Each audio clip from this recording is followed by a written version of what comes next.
भविष्यात, आणि तिचा आम्ही शाळेच्या वतीने आमच्या शाखेच्या वतीने सत्कार केलेला आहे। असाच भविष्यात आपल्या शाळा क्रमांक 33 आणि शाळा क्रमांक 42 मधून आपले विद्यार्थी पुढे अशीच यशाची शिखरे गाठावी असे आम्हाला खूप खूप वाटतं। आपल्या शिक्षक वृंद सगळ्यांना माझी विनंती असेल की सर असा प्रत्येक वर्षी आम्हाला विद्यार्थ्यांचा सत्कार करायला फार आवडेल, आणि या विद्यार्थ्यांनी घडायचं आहे या शाळेत शिक्षकांनी येऊन जे दिलेलं ज्ञान आहे ते तुम्ही घेऊन नक्कीच आपल्या आमिष डॉक्टरांनी जसं सांगितलं की अगोदर ठरवा आपल्याला भविष्यात काय करायचं आहे। मला तरी वाटतं की तिच्या आई वडिलांनी पण तिच्या बरोबर जी घेतलेली मेहनत, आणि इथे आज उपस्थित आहेत माझे पालक वर्ग, माझ्या महिला वर्ग जास्ती उपस्थित आहेत, त्यांना माझी विनंती असेल की आपल्या पाल्याच्या मागे तुम्ही मेहनत घ्या आणि त्याला काय घडायचं आहे पुढे भविष्यात ते घडवण्यासाठी तुम्ही त्यांचे प्रयत्न सफल करा। आज इथे दोन्ही शाळेचे विद्यार्थी एकत्र आले। सरांनी मगाशी सांगितलं की हा उपाय आहे सर, याच्यासाठी खूप अथक प्रयत्न झालेले आहेत। तुम्ही सांगाल जे आपण भविष्यात घडवण्यासाठी आपल्याला घडण्याचं आहे तर आपण ठरवावं लागतं। कारण माझा दोघांचा आमचा अनुभव असा आहे की आम्ही कोणतीही गोष्ट ठरवली नव्हती की पुढे जाऊन आम्ही कोणत्या राजकारणात पडू, पण मला आज अभिमानाने सांगायचं वाटतं की जर आपण चांगलं करत असलो तर आपण भविष्यात या रूपाने समाजाची सेवा करण्यासाठी आपण तयार होतो। म्हणजे याच्यासाठी आम्ही शिक्षणही घेतलं, परंतु चांगले कार्य करत करत आज आम्ही पुढे आलेलो आहोत। आज आपण एखादा मागे लागला तर आपला स्पीड वाढवायचा असतो, त्याच्या मागे आपण लागायचं का? त्याच्या मागे भरपूर असतात, पण आपला स्पीड वाढवायचा आणि आपल्याला काय वाटायचं निश्चितपणे ते राखून घ्यायचं। स्कूल क्रमांक 33 और 42 ये दो स्कूल मेरे पास रहते हैं। उनको जो बच्चे हमारे परिसर के यहाँ के शिक्षा लेते हैं उनका आज पाठ्य पुस्तक का वितरण था। जो महाराष्ट्र शासन महानगर पालिका के माध्यम से पाठ्य पुस्तक आए हैं, तो स्कूल चालू होके 10 दिन हो गए, उनको पाठ्य पुस्तक की जरूरत है, कपड़ों की जरूरत है, नोटबुक की जरूरत है, वो पूरी आस्ते आस्ते हो जाएगी। लेकिन ये बच्चों के माता पिता को भी यहाँ पे हमने बुलाया, क्योंकि माता पिता कभी कभी जवाबदारी क्या समझते हैं, बच्चा स्कूल में गया तो हम लोग दूसरे काम धंधे में जाके अपना गुजारा करेंगे। मैंने हर बच्चे के पालक के पास जाके उधर बातचीत किया, उनको जो हिंदी भाषी के मराठी भाषी के उनकी भाषा में उनको समझाया कि स्कूल में बच्चा आता है उसकी तरफ ध्यान देने का है। स्कूल में आके गया तुम्हारी जवाबदारी खत्म नहीं है, यहाँ कोई भी मुफ्त शिक्षण मिलता है तो तुमको महत्व नहीं, ऐसा नहीं है, महत्व बहुत बड़ा है शिक्षण में। और अभी हमारे गांव की जो लड़की है हमेशा सतीश चौधरी भी साथ में है, तो उनकी लड़की जो BHMS डॉक्टर हो गई, अभी MBBS की प्रैक्टिस MD की प्रैक्टिस करेगी वो जाके आगे। लेकिन हमारे गांव की और हमारे स्कूल जो है यहाँ पे स्कूल के पड़ोस में रहती है, ये बच्चे लोगों को हमेशा ऐसा लगना चाहिए कि हमारे पड़ोस में जो लड़की डॉक्टर बन गई उनका यहाँ पे सम्मान हो गया।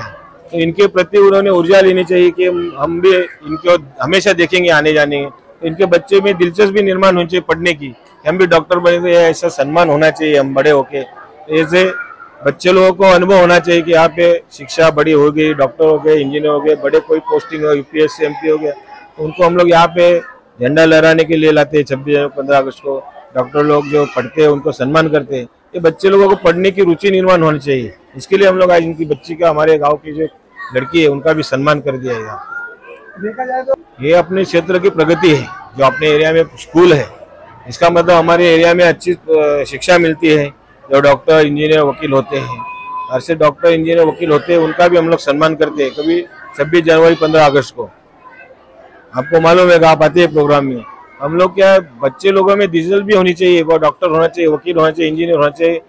घर से भी घर के प्रति एक उत्तम शिक्षा हासिल करके जो घर का गुजारा करेगा, इस तरीके का हम लोग यहाँ पे हमेशा बच्चे लोगों में दिलचस्पी और मौसम तैयार करते हैं, वातावरण तैयार करते हैं कि बच्चे लोग को हम लोग पढ़ाए। विद्यालय को लेके उद्देश्य क्या है, उनके माता पिता को भी समझाया है, बच्चे लोग को भी समझाया है कि आप पढ़ लिख कर बड़ा हो जाइए। अभी पूरा देश साक्षर होने के साक्षर हो गया है, उसमें अभी नई नई टेक्नोलॉजी आ रही है। जैसे आज हमारे भिवंडी शहर में पावर लूम है, अनपढ़ आदमी भी जाके पहले लूम चलाता था, अभी ऐसी परिस्थिति नहीं रह गई, पगार ऑनलाइन आता है। तो हमने यही समझा कि उनको आगे जाके लूम भी कंप्यूटर पे हो गए। इतनी शिक्षा हासिल करो कि तुम्हारे रोजी निवाले का जो ये साधन है उसमें भी कोई तुम्हारा गैर फायदा नहीं ले। इसके लिए पढ़ लिख के बड़े होके अच्छा घर को परिवार को चलाएंगे, इतना हमने उनको शुभेच्छा दी। आज की युवा पीढ़ी को क्या संदेश देना चाहिए? आज की युवा पीढ़ी जो है उन्होंने सब में, ये हमारी गांव की कन्या है अमीषा सतीश चौधरी, उनका उदाहरण लेना चाहिए। बहुत उनके माता पिता ने मेहनत लेके उनको पढ़ाया है, उनके माता पिता का भी लोगों ने आदर्श लेना चाहिए। ऐसे परिस्थिति में इन्होंने नासिक में 3 साल का BHMS का कोर्स पूरा किया, अभी जाके MBBS करेगी, आगे जाके MD करेगी। और बच्ची में बहुत हुनर है पहले से, बहुत अच्छे तरीके से हम लोग देखे उनको बचपन से। तो ऐसे बच्चों का उन्होंने उदाहरण लेना चाहिए। और पूरा एरिया जो है मिडिल के साक्षर होने का मैं युवाओं को ये करूँगा, ऐसे बच्चों का आदर्श लेके वो भी अपना क्षेत्र चुन के क्षेत्र में अग्रसर रहेंगे और पदवी लेके पास होके ऐसे यहाँ पे सम्मानित हो जाएंगे। अमीषा सतीश चौधरी। गुड मॉर्निंग, मी डॉक्टर अमीषा सतीश चौधरी, कामतघर इथली रहिवासी. I completed my BHMS from Motiwala National Homeopathic Medical College, Nasik.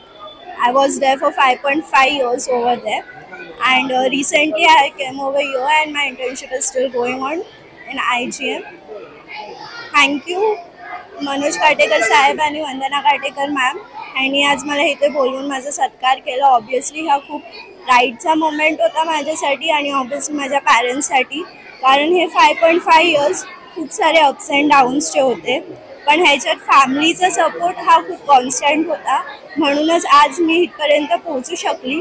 आणि स्टुडंट्सना मला हेच मेसेज द्यायचं आहे की पुढे जाऊन तुम्ही जे काही कराल ते डिसाईड करा, प्रॉपरली एक्झिक्यूट करा. पियर प्रेशर अवॉइड करायचे खूप इम्पॉर्टंट आहे आजच्या जगात. So all the best. Thank you so much. असं एका शब्दात तर सांगू शकणार नाही, कारण अप्स अँड डाऊन्स खूप असतात. ऑब्वियसली मेडिकल लाईफ आहे, फॅमिलीच्या लांब आपल्याला राहायचं आहे, तर पर्सनल ॲज वेल एज प्रोफेशनल खूप साऱ्या डिफिकल्टीज असतात, पण ते फेस करणं आपल्याला आलं पाहिजे. खूप स्टडीज बोलो किंवा फायनान्शियली काही खूप सारे असतात, तर आपल्याला कॉन्फिडन्सने ते फेस करता आलं पाहिजे, हेच मी सांगू इच्छिते. अशी माझी त्या सर्व शिक्षक वृंद आणि मुख्याध्यापकांना विनंती आहे. कार्यक्रमाचे इथे ज्या प्रमुख आकर्षण म्हणून म्हणजे अशा प्रकारचे अनेक विद्यार्थी ह्या शाळेने शाळा 43 असेल, 42 असेल, आजचे जे ह्या